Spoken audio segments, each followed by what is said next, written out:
Assalamualaikum Bang Abdullah ya Mahua. Waalaikumsalam warahmatullahi wabarakatuh, Mas Ihsan. Apa kabar? Sehat Bang Dullah ya? Alhamdulillah. Ini Bang Dullah luar biasa perkembangan KPK setelah menjadi PNS ya. Nampaknya tidak mau diperiksa oleh Ombudsman urusan pemecatan Endar ya, tapi akan dijemput sama Pak Polisi kata Ombudsman ini. Tapi wallahualam nanti mungkin Bang Dullah bisa terangkan lembaga-lembaga negara ini dan klarifikasinya juga tentang Pak Jokowi lagi-lagi mengingatkan tentang politik identitas, juga tolak politisasi agama dan politik nih jadi bingung ya, kita ini kayak di Eropa zaman dulu kadang-kadang ya. Itu mungkin bisa menjadi sebuah pembicaraan juga pagi ini. Bukan lagi kisah baru soal barter-membarter Bang, soal partai-partai politik dan ketuanya yang tersandra, tapi juga ini urusan investasi. Nampaknya ada terjadi barter urusan pasir ini. Pasir dan juga IKN. Singapura ngirim 100 timnya kemarin ke sana. Apakah ini sebuah kisah apa di balik ini yang mungkin Bang Abdullah Yamahua bisa sampaikan ke ruang publik pagi ini? Silakan Bang Abdullah. Iya, yang pertama soal Ombudsman dan KPK. Kita tahu bahwa masa reformasi ini dibentuk berbagai lembaga-lembaga negara baru. KPK, Ombudsman, MK, Komisi Yudisial, KPPU, lembaga-lembaga negara yang dibentuk oleh masa reformasi dengan adanya Undang-Undang Dasar 45 yang diamandemen menjadi Undang-Undang Dasar 2002. Tupoksi dari Ombudsman itu adalah memeriksa pelanggaran administrasi oleh semua lembaga negara, kementerian, Pemda dan seterusnya. Sehingga dengan begitu maka ketika ada satu laporan dari lembaga atau pribadi berkaitan dengan dirinya atas kebijakan dari satu lembaga atau kementerian, maka itu merupakan domain dari Badan Ombudsman untuk memeriksa. Dalam menentukan putusan Ombudsman, maka dia harus mendengarkan keterangan dari semua pihak yang terkait. Karena ini antara Brigjen Endar dengan KPK, maka kemudian setelah Ombudsman memeriksa Endar, juga harus memeriksa pihak terkait, dalam hal ini adalah KPK. Maka kemudian KPK itu di dalam strukturnya, pimpinan KPK itu dipilih oleh DPR melalui pansel, kemudian di-SK-kan oleh Presiden. Sedangkan pegawai KPK itu direkrut oleh Biro SDM, kemudian setelah lulus di-SK-kan oleh pimpinan KPK. Tapi Sekjen itu diangkat oleh Presiden dengan Kepres. Sekjen KPK diangkat oleh Presiden. Dan Sekjen KPK itu mewakili pemerintah dalam hal Presiden mengelola semua urusan kepegawaian di KPK. Oleh karena itulah maka naif sekali kalau ada Sekjen KPK atau KPK yang mengatakan bahwa Ombudsman tidak punya domain atau tidak punya wewenang untuk memeriksa atau memanggil KPK baik pimpinan maupun pejabat. Ini naif sekali hal seperti itu. Sehingga dengan begitu maka ketika Saudara Endar dipecat sebelum Undang-Undang KPK diamandemen dari Undang-Undang 30 2002 menjadi Undang-Undang nomor 19 tahun 2019, maka seorang pegawai KPK dipecat itu tidak oleh pimpinan kecuali ada rekomendasi dari Majelis Kode Etik KPK. Majelis Kode Etik KPK itu berdasarkan temuan dari penguasa internal KPK, maka kemudian bersidang Majelis Kode Etik KPK, maka memutuskan bersalah, baru disampaikan kepada pimpinan, baru pimpinan menerbitkan SK pemberhentian atau pemecatan atau sorsi. Ketika Undang-Undang nomor 30 2002 tentang KPK diamandemen menjadi Undang-Undang nomor 19 tahun 2019, maka penasihat itu diganti dengan Dewan Pengawas. Sehingga begitu, maka kalau tadinya seorang pegawai dipecat atau disourcing melalui majelis kode etik termasuk penasihat, maka kemudian kewenangan itu dipindahkan kepada Dewan Pengawas. Sehingga dengan begitu, maka Dewan Pengawas yang menetapkan seseorang itu bersalah atau tidak. Dan ketika bersalah atau tidak, baru rekomendasi Dewan Pengawas, baru pimpinan KPK itu menerbitkan SK pemberhentian. Setahu saya, Saudara Endar itu tidak diperiksa oleh Dewan Pengawas. Sehingga ada putusan dari Dewan Pengawas atau rekomendasi Dewan Pengawas untuk kemudian Ketua KPK memecat Endar. Jadi ini saya bisa mengerti karena Saudara Firly itu jadi Ketua KPK sebelumnya diikuti penindakan banyak membuat kesalahan-kesalahan, dikenakan sanksi oleh Majelis Kode Etik, dan ketika sudah menjadi Ketua KPK dan ada Dewan Pengawas juga diberikan sanksi karena melakukan pelanggaran kode etik, yaitu menggunakan helikopter yang disewakan oleh orang tertentu untuk pulang kampung. Jadi itu persoalan ombudsman. Jadi saya setuju kalau misalnya panggil kedua kali tidak, ketiga kali tidak, maka kemudian ombudsman bisa meminta tolong kepada kepolisian. Polisinya Kapolda bekas KPK juga kan, Pak ya? Oh iya. Nah, ini kan lucu. KPK yang juga diberhentikan dari KPK. Jadi sehingga begitu bisa memaksa KPK apakah pimpinan atau sekjen untuk kemudian, karena soal administrasi memang sekjen seperti itu untuk mendengar, tapi kemudian sebagai institusi ya tentu saja pimpinan KPK seperti itu. Oke, itu soal ombudsman ini ya. Yang kedua soal politisasi. Ada agama, ada identitas, apa-apa. Kita ini identitas kita kan Pancasila ini, radio kita ini. Yeah. Salah lagi ya. Gimana? Jadi kalau misalnya kemudian identitas Pancasila, jadi kalau tidak boleh kita menggunakan identitas, maka bubar itu Pancasila. Tidak boleh menggunakan Pancasila sebagai ideologi negara karena itu identitas politik identitas Indonesia, Pancasila. Nah, kalau disepakati bahwa ideologi Indonesia adalah Pancasila, maka kemudian sila pertama itu adalah ketuhanan yang Maha Esa. Ketuhanan yang Maha Esa itu kemudian diabadikan di dalam Undang-Undang 45 pasal 29 ayat 1 dan ayat 2. Ayat 1 mengatakan bahwa negara berdasarkan atas ketuhanan yang Maha Esa. Ayat 2 mengatakan negara menjamin kebebasan setiap orang negara untuk memeluk agama dan melaksanakan ajaran-ajaran agama itu. Jadi, seorang Islam pergi ke masjid 5 kali sehari semalam, kemudian salat Jumat, kemudian keluarkan zakat, kemudian saum Ramadan, punya duit, pergi haji. Itu ada identitas dari seorang Islam. Dan kemudian dia kalau perempuan mau nutup aurat, pakai jilbab, itu ada identitas yang diwajibkan oleh Undang Dasar 45. Nah, saya heran, saya sampai jadi ragu apakah Jokowi betul dia sarjana atau tidak. Apa jangan-jangan sampai memang persoalan ijazah palsu jadi betul. Karena tidak mengerti tentang Undang-Undang 45, tidak mengerti tentang Pancasila, sehingga kemudian tidak boleh politik identitas, kemudian tidak boleh politisasi agama. Loh, kalau misalnya seorang khotib di mimbar, dia khotbah Jumat, syarat menurut hadis, syarat sah khotbah itu dia harus bicara tentang takwa. Paling tidak dari beberapa ayat disampaikan ada satu ayat tentang takwa. Karena itu selalu khotbah menjelaskan inna makrum indahul atqakum. Sebaik-baik orang di sisi Allah adalah yang paling takwa. Nah, takwa dalam bahasa Indonesia adalah melaksanakan apa yang diperintah dan meninggalkan apa yang dilarang.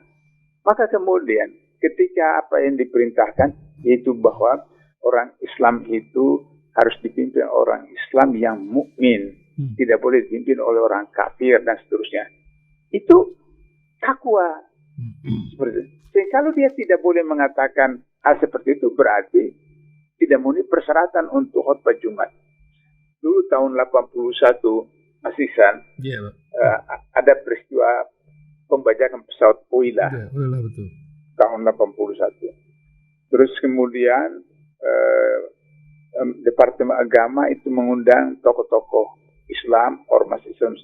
Waktu itu saya masih ketua PBHMI, jadi saya diundang dan saya hadir. Nah, kemudian yang menjelaskan itu adalah Laksamana Sudomo sebagai Panglima Komkapti waktu itu tentang kronologi persoalan pembajakan pesawat Oila itu. Yang kesimpulannya bahwa itu dari DI dan seterusnya sampai terjadilah itu komando jet. Terus Bu Hamka ngomong, Bu Hamka bilang, Pak Domo, orang Islam di Surabaya itu dilarang menerjemahkan surat Ikhlas. Kul Allah ahad. Katakan Allah itu ahad, esa. Allahus samad. Allah tempat bergantung seluruh makhluk. Lam yalid wa lam yulad. Tidak beranak dan tidak diperanakan. Wa lam yakul lahu kufuwan ahad. Tidak ada sesuatu yang menyekutu dia. Nah, itu dilarang diterjemahkan di Surabaya tahun 81. Kata Bu Hamka, kalau itu demikian larangan dan itu dianggap jihad, maka saya bersedia menjadi Panglima Komando Jihad. Itu Bu Hamka. Jadi, orang mengemukakan identitasnya itu adalah suatu keharusan ajaran agama orang Hindu, orang Buddha, orang Nasrani yang diabadikan, diakui, disahkan oleh Undang-Undang Dasar 45 kita seperti itu. Nah, ini yang sering saya katakan, kalau tidak boleh identitas, maka kita ganti nama kita. Bukan lagi Indonesia. Apalah seperti itu. Kita tidak boleh menyiarkan lagu Indonesia Raya. Menyanyikan kayak itu identitas. Kita tidak boleh kibarkan bendera warna putih. Kata itu identitas. Kalau pejabat-pejabat dilantik, tidak boleh pakai songkok hitam. Karena itu identitas orang Indonesia. Bukan identitas lagi orang Islam, tapi identitas orang Indonesia. Dan bla bla bla banyak sekali. Politisasi. Dulu 2019 kadrun dengan kampret. Nah, tahu-tahu sekarang ini ada orang yang tadinya tuduh kadrun dan segala macam pakai jilbab, kemudian datang ke masjid pakai songkok, pakai baju Melayu apa sama macam. Nah, yang politisasi agama siapa? Bahkan dia bukan Muslim, kemudian masuk ke masjid, kemudian pakai pakaian Muslim, sebetulnya. Nah, ini sih yang politisasi agama siapa? Bukankah itu gengnya Jokowi dan seterusnya? Jadi oleh karena itu kembalilah kepada Undang-Undang 45 yang asli, kepada Pancasila, kemudian peraturan undang yang ada, maka kemudian persoalan bisa selesai.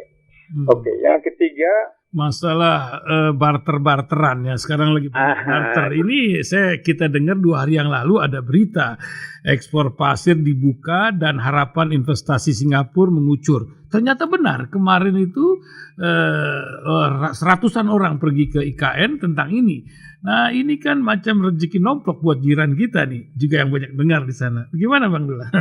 Jadi saya sekitar 3 tahun pernah mengajar di Singapura. Tahun 96 gitu sampai tahun 2000. Sebelum saya kembali ke Indonesia. Nah, Singapura itu tidak punya sumber daya alam apapun, termasuk pasir pun dia tidak punya. Kenapa? Karena dia sekarang Singapura itu sampai kota itu sampai Laut Biru. Nah, karena dia reklamasi.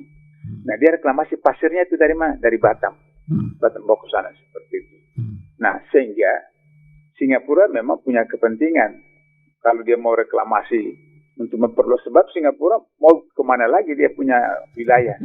Harus ke laut kan, seperti itu.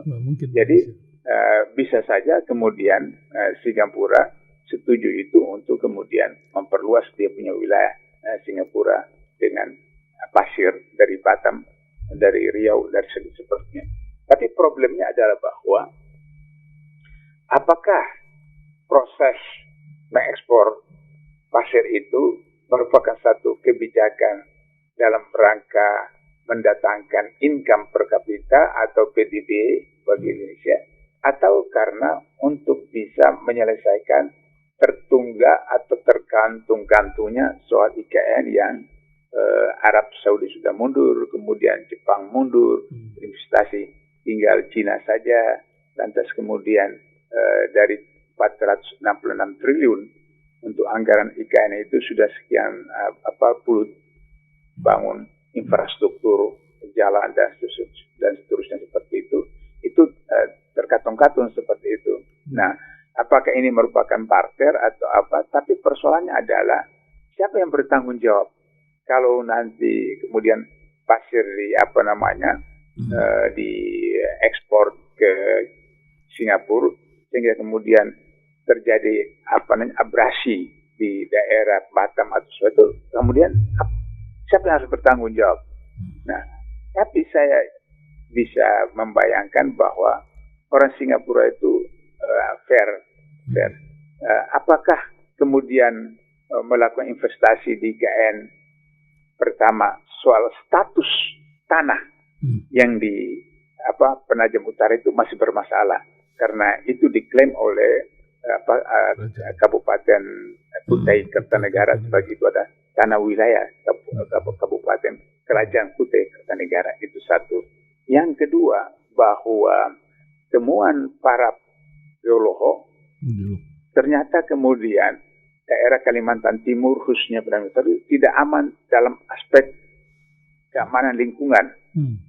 Tahun lalu sudah ada rob, kemudian banjir dari atas, dari langit, kemudian dari laut. Saya pernah mengundang Jenderal Gatot dalam satu webinar, dan kemudian saya tanya pendapat sebagai mantan Panglima dari segi keamanan IKN. Kata beliau, itu rawan. Kenapa rawan? Karena Selat Makassar itu antara Kalimantan Timur dengan Indonesia Timur. Itu Selat Makassar itu dalam. Dan dalam itu berarti kapal selam bisa masuk. Dan itu berbahaya. Satu ibu kota yang kapal selam bisa masuk, dan itu berbahaya untuk keamanan dari luar. Dan karena itu sangat berbahaya sekali. Nah, kondisi itu yang membuat para investor asing setelah melihat pergolakan di dalam internal dalam negeri antara pemerintah dengan masyarakat, dengan parpol dan ASN, maka kemudian mereka jadi ragu-ragu untuk menginvestasi seperti itu. Nah, ini persoalan yang harus didalami oleh DPR agar supaya tidak terjadi musibah nanti yang tadinya 50 tahun kemudian menjadi 80 tahun, 80 tahun kemudian jadi 100 tahun untuk pemulihan yang ada di IKN seperti itu. Itu sehingga di sini ini yang saya sebutkan tentang political corruption, korupsi politik. Jadi korupsi politik adalah korupsi melalui undang-undang, kebijakan, peraturan yang dianggap seakan-akan itu bagus, tapi sebenarnya untuk kepentingan golongan kelompok tertentu. Sebab apa, Mas Ihsan, ketika ekspor ada fee-nya. Ada fee-nya satu ton berapa fee-nya. Fee-nya itu mulai dari bawah sampai ke atas dapat fee semua. Apakah itu masuk bisnis untuk kepentingan kelompok tertentu? Sama dengan PCR. PCR pertama kali itu kan 2 juta lebih, kemudian 2 juta, kemudian 1,5 juta. Proyek akhirnya terakhir sekarang 400 lebih. Saya dapat informasi dari orang farmasi bahwa harga PCR di impor itu 50.000. Bayar kalau bisa 50.000 harga importnya itu. Kok dijual sampai 2 juta, 1 juta dan seterusnya. Nah, begitu juga ini nanti soal pasir nanti seperti itu. Nah, jadi inilah ujung-ujungnya memang bisnis dan itu juga adalah korupsi. Saya pikir DPR harus serius untuk menandatangani atau memahami persoalan. Begitu Mas Ihsan. Terakhir Bang Dullah, Bang Dullah, ini mengingat masa lalu. Saya lagi baca-baca buku semalam ya, tulisan Bang Abdullah Hehmo, judulnya itu Jihad Memberantas Korupsi. Ada editornya Pak Muzakir Jabir. Dalam pendahuluannya ini ada di lembar ke-19 itu ada tulisan panjang, ini masa zaman SBY ini, masyarakat yang sakit jiwa. Saya baca juga link-link yang ada menyebabkan apa benar ini ya. Kita kan sudah dibilang potensi sakit jiwa 25% itu sampai sekarang. Tapi dengan korupsi yang banyak para koruptor cuma bilang ini kan lagi apes saja, kurang sajen mungkin ya. Bagaimana? Ini bagaimana Bang Dullah melihat sampai kini? Adakah perbaikan atau makin sakit jiwa kita ini Bang Dullah? Iya, kalau dari 1.351 orang yang ditangkap oleh KPK dari 2004 sampai sekarang ini, maka ranking yang dibuat oleh KPK dan ICW yang tertinggi itu adalah PDI Perjuangan, yang kedua Golkar, ketiga Demokrat, keempat PAN, dan seterusnya. Seperti itu. Nah itu mereka yang melakukannya itu ada yang berulang-ulang. Ada gubernur, dia setelah sekian tahun di penjara, kemudian bebas, kasus lagi, kena lagi seperti itu. Ada yang suami istri, ada yang bapak dengan anak, ada ibu dengan anak, ada saudara dengan saudara, ditangkap bareng-bareng. Jadi saya terus terpikir kalau kita datang ke rumah sakit jiwa, kemudian kita besuk apa keluarga teman apa yang sakit jiwa, maka kemudian kita yang dibilang orang sakit. Dokter berat bilang sakit. Jadi orang sakit jiwa itu dia tidak merasa dia yang sakit, dia merasa orang lain yang sakit jiwa. Jadi oleh karena itu maka ketika ditangkap oleh KPK, terus kemudian tiba-tiba dia tidak pernah pakai jilbab. Dia tidak pernah pakai baju koko, tidak pernah pakai songkok, pakai baju songkok dan seterusnya. Ya ini kan gangguan jiwa. Kenapa dia harus melakukan hal seperti begitu untuk menunjukkan bahwa dia orang baik dan seterusnya. Yang kemudian sudah itu dia katakan tidak pernah saya ambil itu uang, atau istri mengatakan suami saya tidak pernah itu ambil uang, atau anak mengatakan bapak saya tidak pernah ambil uang. Nah undang-undang itu tidak mengatakan bahwa harus ambil uang itu Anda. Undang-undang itu pasal 2 Undang 3199 Yunto nomor 20 tahun 2001 tentang tindak pidana korupsi pasal 2 ayat 1 itu mengatakan bahwa telah terjadi tindakan melawan hukum yang mengakibatkan terjadinya kerugian keuangan negara atau negara yang dapat mendatangkan keuntungan bagi diri pribadi, orang lain atau koperasi. Maka dijatuhi hukuman bla bla bla bla. Jadi persyaratan satu peristiwa korupsi itu adalah terjadi tindakan melawan hukum. Artinya kebijakan dia, peraturan dia, sikap dia, tindakan dia bertentangan dengan peraturan perundangan yang ada. Maka itu sudah poin satu. Yang kedua, terjadi kerugian keuangan negara. Nah, kalau terjadi kerugian negara karena tindakan dia, kebijakan dia, peraturan dia, maka itu sudah memenuhi dua unsur yang menurut KUHP sudah bisa menjadi tersangka. Dia ambil uang atau tidak, itu tidak persoalan. Kenapa? Karena dia tidak ambil, tapi uang itu diambil orang lain atau organisasi atau perusahaan. Sudah tidak persoalan. Karena itu saya biasa bercanda kalau saya berikan BIMTEK di anggota DPR, DPRD, atau kementerian, saya bilang, daripada Anda di penjara tidak dapat itu uang, lebih ambil itu uang ketika di penjara impas itu seperti itu. Terus saya bilang, tapi jangan lupa di akhirat itu asfala safilin, neraka paling bawah. Jadi tinggal Anda pilih neraka dunia, neraka akhirat, atau neraka dua-dua seperti itu. Nah, itu yang saya sebutkan sebagai orang yang sakit jiwa karena mereka mencuri tapi anggap tidak mencuri. Mereka korupsi dianggap tidak korupsi. Coba Mas Ihsan, betapa sakit jiwanya masyarakat kita. Koruptor keluar, disambut dengan upacara. Ratusan orang sambut di penjara. Seperti pahlawan baru kembali dari medan perang. Ini sakit jiwa yang luar biasa. Masyarakat kita seperti itu. Nah, sehingga dengan begitu, maka kemudian, apa cara keluarnya untuk bisa menyelesaikannya? Ya, harus pakai dokter jiwa. Dokter jiwa itu bagaimana? Dokter jiwa gimana? Maka dokter jiwa di dalam Islam itu adalah Nabi Muhammad. Dia kata Rasulullah, tidak aku diutus kecuali untuk memperbaiki akhlak manusia. Jadi memperbaiki akhlak manusia itu dengan agama, dengan cara agama. Orang Nasrani pergi ke gereja belajar Injil, orang Yahudi pergi ke kuil ke itu tempat itu baca Taurat, orang Islam ya Al-Quran dan seterusnya. Nah, sehingga dengan begitu maka bisa terjadi perubahan signifikan. Kalau bukan karena agamanya diperbaiki, akhlaknya diperbaiki, bagaimanapun orang cenderung untuk bisa melakukan korupsi. Power dan korup. Kekuasaan cenderung kepada korupsi. Kemudian power yang kuat itu kemudian itu cenderung kepada korupsi yang lebih kuat lagi seperti itu. Jadi itu Mas Ihsan, karena ini hari Jumat, saya menghimbau supaya Bapak-bapak, Ibu pendengar Radio Rasul di mana saja, ya kita memperbaiki keluarga kita, anak-anak kita, lingkungan kita, tempat kita kerja, sehingga kita tidak lagi terkena penyakit sakit jiwa dari ukuran yang paling kecil sampai ukuran yang paling berat, supaya kita kemudian tidak lagi ikut-ikut untuk korupsi meskipun cuma Rp50.000 ketika pilkada, atas Rp100.000 ketika pilpres dan seterusnya, sehingga akhirnya lahirlah presiden yang sakit jiwa, atau gubernur yang sakit jiwa, atau anggota DPR yang sakit jiwa. Begitu Mas Iksan. Terima kasih Bang Dullah pagi hari ini memberikan semangat buat kita semua. Terima kasih Bang Abdullah ya, bahwa sampai Jumat mendatang. Assalamualaikum Bang Dullah. Waalaikumsalam warahmatullahi wabarakatuh.